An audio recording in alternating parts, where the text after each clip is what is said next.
Hello, I'm going to discuss with you a random article in a local newspaper. There are hundreds of articles like this. This is just one case study. It's from the Worthing Herald and it says Sussex gym and pub fined thousands for multiple COVID regulation breaches. It just simply refers to a particular pub in Eastbourne and also a gym that were open during lockdown when they were supposed to be closed. And they were fined for it. And they interviewed the superintendent, and she said, and I quote, "We know this is an extremely difficult time for everyone, but the actions we take and the decisions we make can now help save lives." And she goes on to say, "It's important now as much as ever that we pull together and do what we need to do to protect our NHS and our communities from the virus." Now, here's the thing. We are, without going to a lot of detail, because I've been reading and studying a bit about this since more or less the start of the pandemic. We in Britain are a common law country, or we're supposed to be. Common law means that you do no harm, you cause no loss, you cause no injury or breach of the peace. But aside from that, you can go about your own affairs how you want. You're free to move about all over the country. You're free to assemble peacefully. You're free to run a business. And the common law principles are actually, they go over and above statutory legislation, such as the Coronavirus Act. That is simply a statute. It's a diktat that Parliament has passed. But the thing is that a lot of statutory legislation, including the Coronavirus Act, is doing harm to ordinary people. It allows the government and the state to do harm to you by closing your business down, by telling you who you can meet with or not meet with, and all that sort of thing. So I'm not going to give legal advice here because I'm not qualified to do that, but I'm going to give a suggestion and what I would do in this situation, or I'd probably do in this situation, and what I think these business owners who are having their businesses shut down and being issued fines simply for keeping their business open during lockdown, what they should do.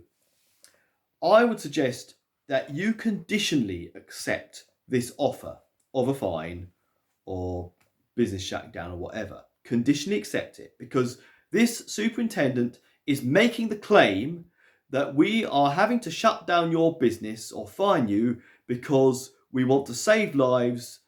And the flip side of it would imply that by the act of your business being open, you are putting lives in danger, even though no one is forced to enter into your premises. By being open, you are putting lives in danger. Now, that's an absurd claim. So what I would say is, okay, I am quite happy to pay this fine or to close my business down on the condition that you prove that claim, because he who makes the claim bears the burden of proof. That's a common law principle. If you are going to make a claim, you are the one that is responsible to prove it. If you are claiming that I need to do such and such a thing to save lives, you are the one that has to prove that is the case. The onus is not on me to prove it when you've made the claim.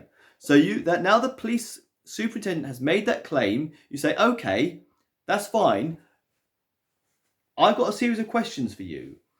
I want you to prove that. I want you to actually prove that by being open, that we are putting people's lives in danger, and I want you to also show us whose life we're going to save. Show us the individual whose life we're putting in jeopardy and whose life will be saved if we close the business down. Because I have no problem doing what it takes. If there's a genuine emergency and people are in genuine danger from our business being open, I have absolutely no problem. But we're not happy to, but we're only happy to cooperate with you if you can prove that.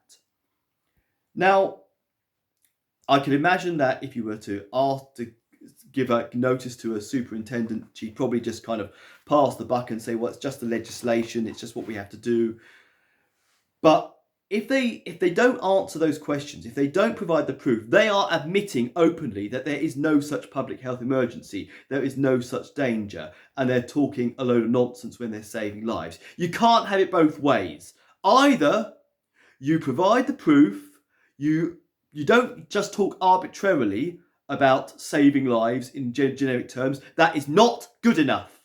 You provide the proof, show us whose life is in danger, and prove that the very act of this business, pub, gym, whatever, being open is putting lives in danger. Prove it. If you can't go back and prove it, then you are openly admitting that this is all a complete charade. You can't have it both ways. And that is what I recommend. It's not legal advice, but that is the approach I'd recommend every business owner who wants to remain open during lockdown do if they get confronted by the police. Give them a letter. Give them questions to answer. The bottom line is, if there is proof that there's a real danger involved in having my business open, it shouldn't be too difficult to answer those questions. But if you can't answer those questions, or you refuse to do so, you are admitting that you have no such proof. There is no, this is nothing to do with saving lives. There is no lives being put in danger or in jeopardy by this business being open, and you're proving that the COVID legislation and regulations are a complete charade.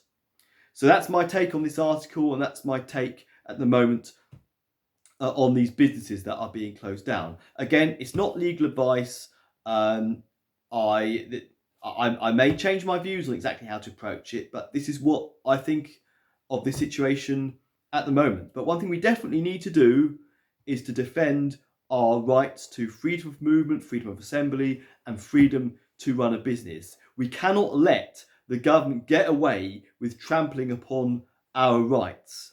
And if enough people refuse to cooperate with these diktats, these statutory instruments, which are only supposed to be enforced with our consent, then it's game over. There's nothing they can do about it. And that's what needs to happen. Thanks for watching.